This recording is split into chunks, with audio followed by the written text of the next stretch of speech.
Yay, we're jumping right into it. We're still in section 1, theory of heat.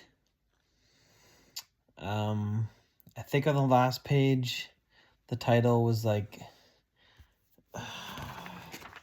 history of home and commercial heating.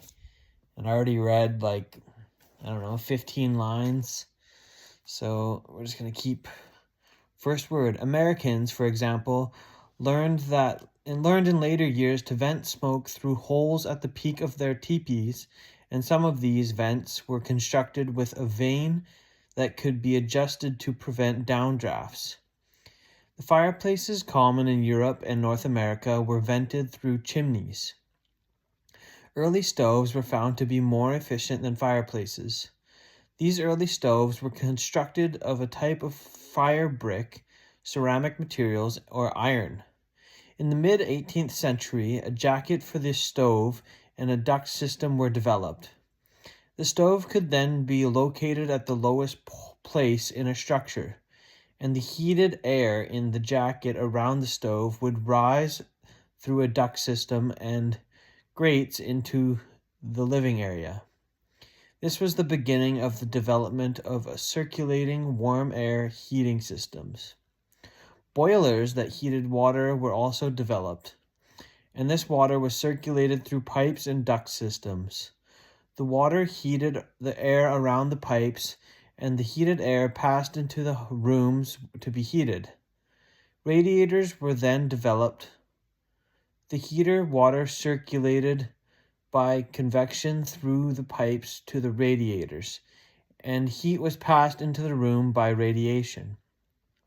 These early systems were forerunners of modern hydronic heating systems. Steam heat became a popular heating option at the beginning of the 19th century, and coal was the fuel of choice for boilers. Coal was desirable because it burned hot and lasted a long time. But coal was not inexpensive, and the coal dust that was ever present resulted in health, primarily breathing problems for many people. In the late 1920s, the oil burner was invented and was a very attractive alternative to coal.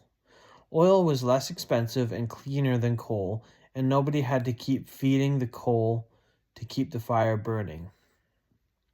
Oil remained popular and inexpensive until the Arab oil embargo of 1973 and the Iranian Revolution in 1979. Oil prices spiked and people had to wait in lines, sometimes for hours, to get their ration of fuel for their cars. As a result, many people switched to natural gas, comprised primarily of methane. Natural gas boilers began to replace the old oil boilers, just as oil had replaced coal. After the price shocks of the 1970s, oil prices stayed low for most of the 1980s and 90s, with occasional moderate peaks. Oil prices then rose steadily from the period between September 11, 2001 and 2009, and continue to fluctuate today. Today, commercial and residential heating needs are being met in a number of ways that include traditional hot water and steam, but new, more efficient technologies are becoming more attractive. These include radiant heating, radiant cooling, and geothermal heat pump systems. Career opportunities.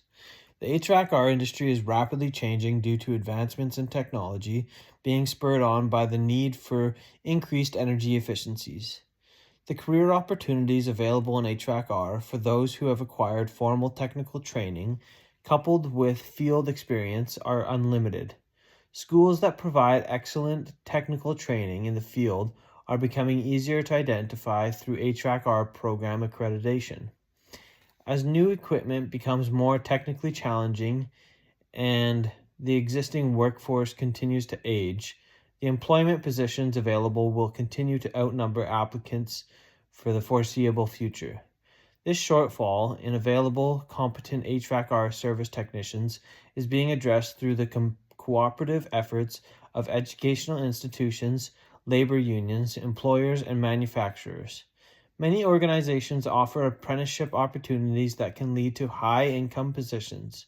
Manufacturers are also teaming up with select educational institutions across North America to help develop the next generation of HVAC/R technicians.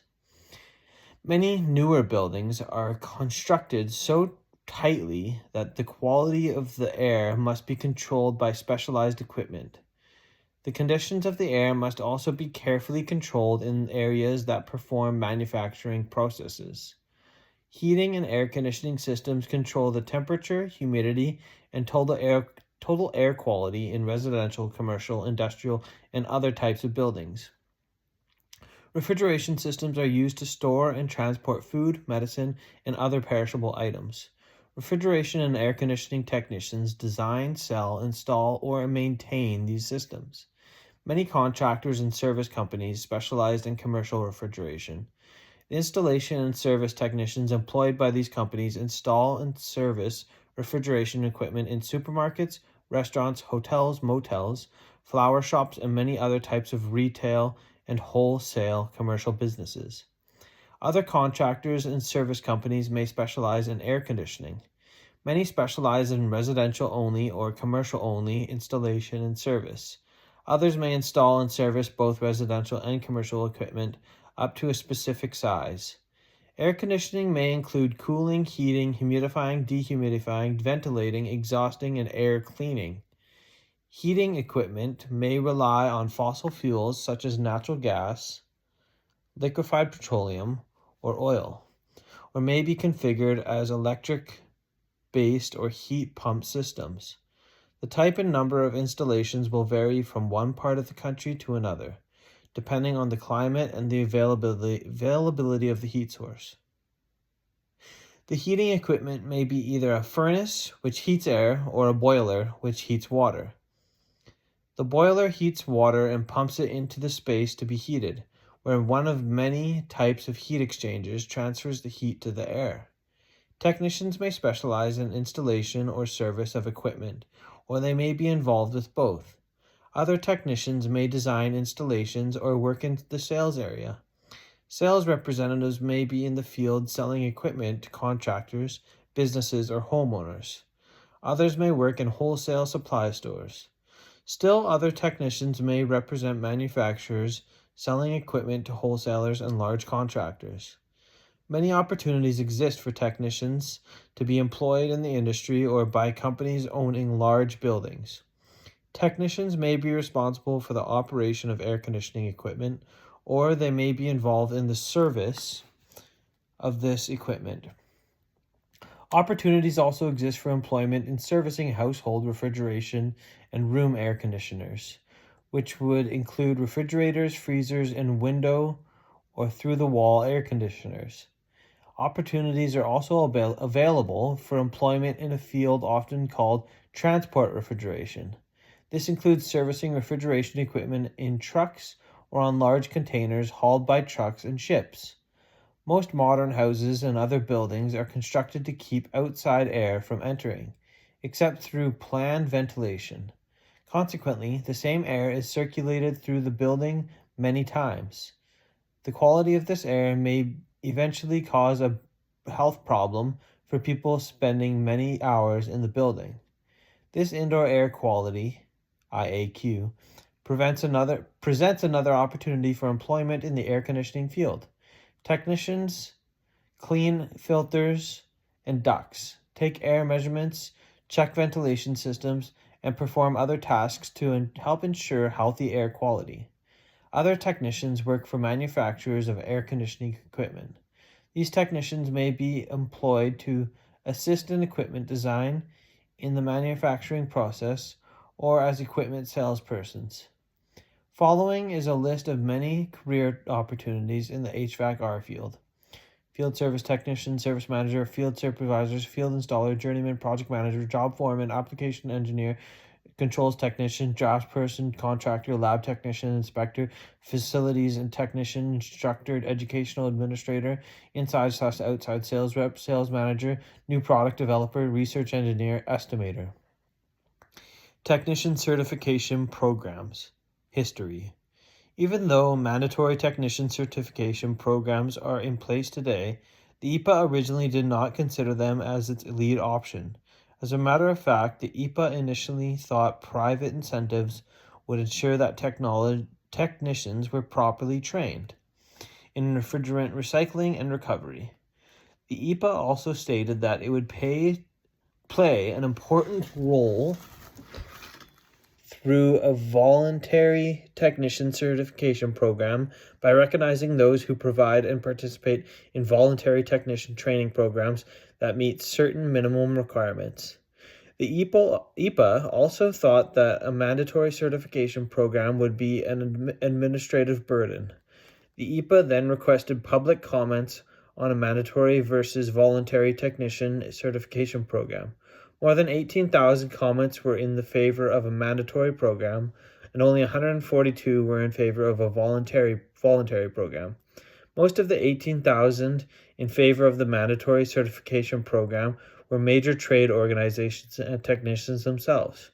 Manufacturers of recovery and recycling equipment, along with environmental organizations, also supported mandatory certification.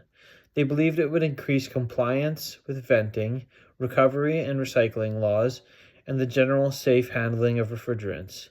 The following were reasons given by those favoring mandatory technician certification: improve refrigerant leak detection techniques, promote awareness of problems relating to venting, recovery, and recycling of refrigerants, improve productivity and cost savings through proper maintenance practices, ensure environmentally safe service practices, gain more consumer trust, receive more liability protection, ensure that equipment is properly maintained, educate technicians on how to effectively contain and conserve refrigerants, create uniform and enforceable laws, foster more fair competition in the regulated community.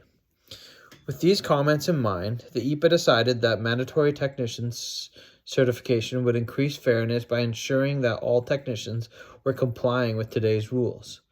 The EPA also said that a mandatory certification program would enhance the EPA's ability to enforce the rules by providing a tool to use against intentional noncompliance.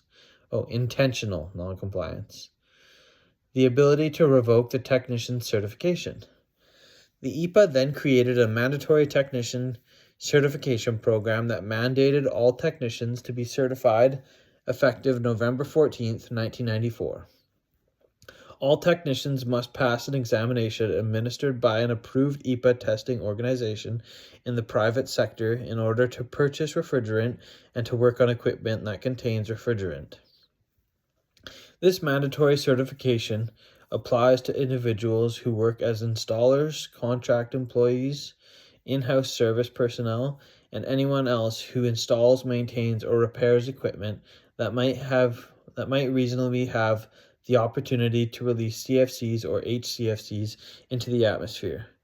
The EPA created 3 separate technician certification types: small appliances, high and very high pressure appliances, low pressure appliances. Okay, that's 2 pages. Thank you, and I'll see y'all tomorrow.